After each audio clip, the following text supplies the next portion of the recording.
મોટું.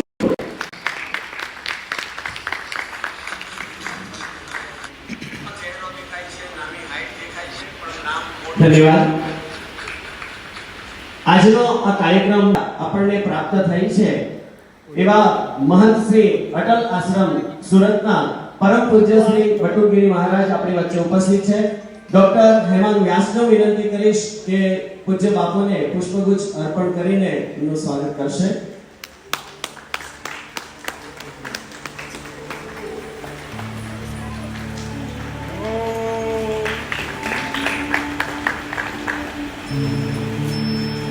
ધન્યવાદ.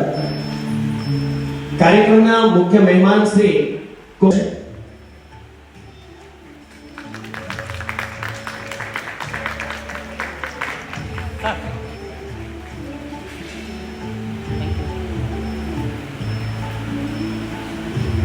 આપણી વચ્ચે આજે જે કાર્યક્રમ અને સન્માન કરશે.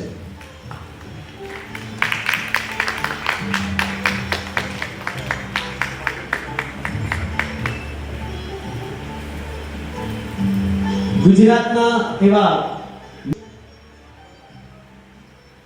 હું વિનંતી કરીશ શ્રી કાળુભાઈ ભીમનાથને કે તેઓ અમારા ગુજરાતના કલાકારને સન્માનિત કરશે.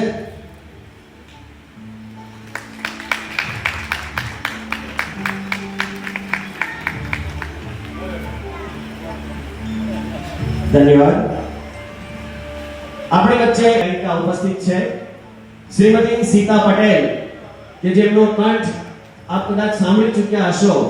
એવા સીતા પટેલને સન્માનિત કરવા અને સ્વાગત કરવા વિનંતી કરીશ કુમારી રાધિકાબેન લાઠિયાને.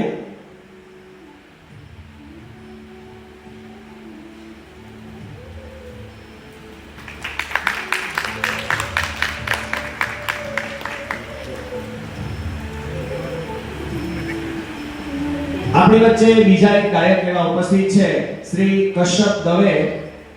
હું શ્રી ભાસ્કરભાઈ બારોટને વિનંતી કરીશ કે તેઓ કશ્યપ દવેને સન્માનિત કરી એમનું સ્વાગત પણ કરશે.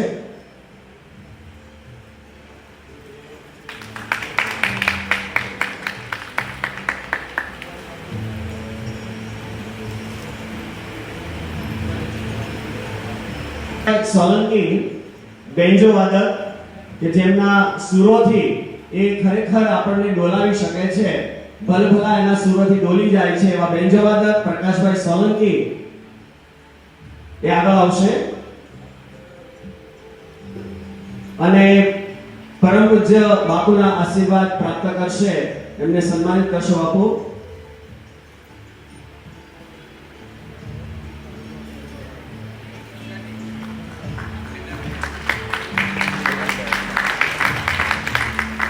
બાપુ આપ થોડી વાર માટે ત્યાં ઉભા રહેશો કે અમારા કલાકારોને તમારા હસ્તે અમારે સન્માનિત કરવા છે. તબલાના તાલથી સૌને ઝુલાવનારા એવા અશોક ભારતી બાપુ એમને સન્માનિત કરવા પૂજ્ય બાપુને વિનંતી કરીશ. તબલાના ઉસ્તાદ ખરેખર નામી અનામી ઘણા બધા કલાકારો સાથે પોતે સંગત કરી ચૂક્યા છે. ખૂબ જ નાની ઉંમરમાં મોટું નામ કમાનાર એવા તબલા વાદક ઓમ વ્યાસ. મોરના ઈંડાને ચિતરવા ન પડે એમ ડોક્ટર હેમાંગ વ્યાસનો સુપુત્ર ઓમ વ્યાસ ખૂબ જ સારો તબલા વાદક છે.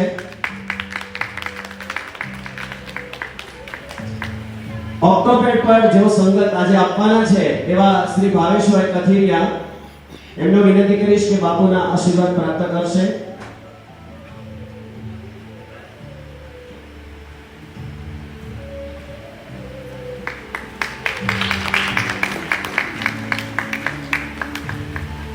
મંજીરા વાદક, મંજીરાના માણેકર કહી શકાય એવા શ્રી રાધેશ્યામ દેવ મુરારી આપણી વચ્ચે ઉપસ્થિત છે. એ બાપુના આશીર્વાદ પ્રાપ્ત કરશે.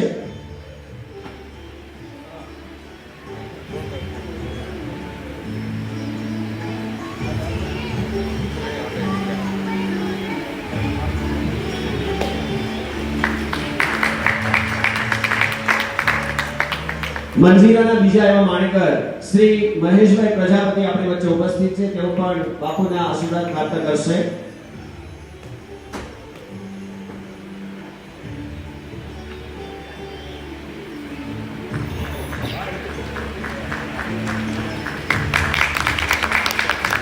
તાળીઓમાં કચાશ નહીં રાખે, તાળીઓ પાડવી એટલે કસરત થઈ જશે. ખૂબ સરસ. આપણી વચ્ચે ઘણા બધા એવા કલાકારો પણ છે. ડોક્ટર હેમાંગ વ્યાસની સુપુત્રી છે. આખો પરિવાર, આખું ઘર એ સંગીતમય જ છે. આમ તો શ્રી કલ્પેશ ચૌહાણ યુવા અને નવોદિત કલાકાર આપણી વચ્ચે ઉપસ્થિત છે.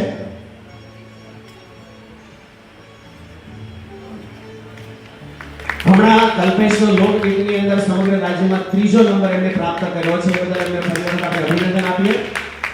બાળ કલાકાર એક આપણી વચ્ચે ઉપસ્થિત છે, વીરા ચોપડા.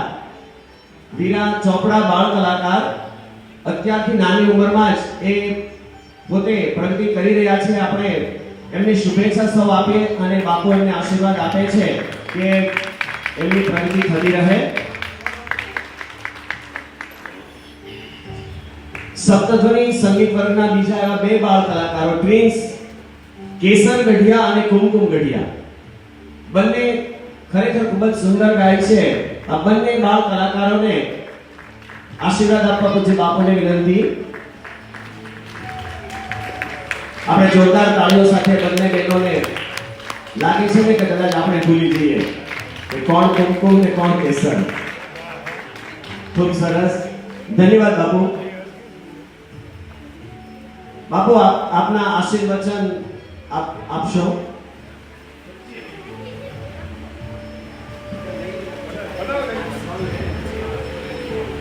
वक्रतुंडे महाकाय सूर्यकोटि समप्रभो निर्विघ्नं कुरु देवी सर्वकार्येषु सर्वदा.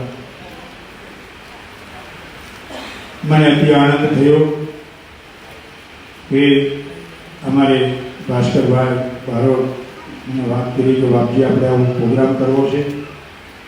અને મેં તરત કીધું કે કાંઈ વાંધો નહીં, ગયા રવિવારનો કાંઈ પ્રોગ્રામ હતો એ શોકને કારણે આપણે રદ થયો. અને આજે જે કલાવૃંદ છે, સરકારને પણ એક એવી ભાવના છે કે કલા જીવિત રહે એના માટેના આ પ્રોગ્રામો કરતી હોય છે. અને ભારતીય જનતા પાર્ટીના અનેકો કાર્યક્રમો અટલ આશ્રમમાં થયા છે, અસંખ્ય કાર્યક્રમ અનગણિત. આજે પણ હું આપને કહું છું કે જ્યારે પણ કોઈ કાર્યક્રમ હોય સરકાર તરફથી તો આશ્રમ તમારા માટે ખુલ્લું છે, નિઃશુલ્ક, કોઈ પણ સહયોગ કે ખર્ચ કર્યા વગરનો. તેમજ આજે ભોજન પ્રસાદની પણ વ્યવસ્થા કરેલી છે. દરેક લોકોએ ખીચડી કઢીનો પ્રસાદ પણ ગ્રહણ કરવાનો છે. અને ઉપરથી કલાકાર મિત્રોને હૃદયથી શુભકામના પાઠવું છું કે પોતાની કલા ક્ષેત્રમાં વિશ્વમાં નામ કમાય, ભારતમાં અને પૂરા વિશ્વમાં નામ કમાય. અને કલા એક એવી વસ્તુ છે કે માણસ કે કેમ કે જીવનમાં કોઈ પણ જીવનમાં કલા હોય છે, એમ સંગીત પણ એક કલા છે. અને કલા દરેકના જીવનમાં હોવી જોઈએ. અને કલા જ માણસને કલાકાર તરફ લઈ જાય છે. આવો, હું જાજો સમય નહીં લઉં, વચ્ચે આપણે સમય લઈશું અને આપણે વચ્ચે બધા કલાકારોને શાલ ઉડાડી સન્માન અને આશીર્વાદ આપશું. આપણે કાર્યક્રમ શરૂ કરવો છે. એટલે ભારત માતા કી વંદે. હાલો.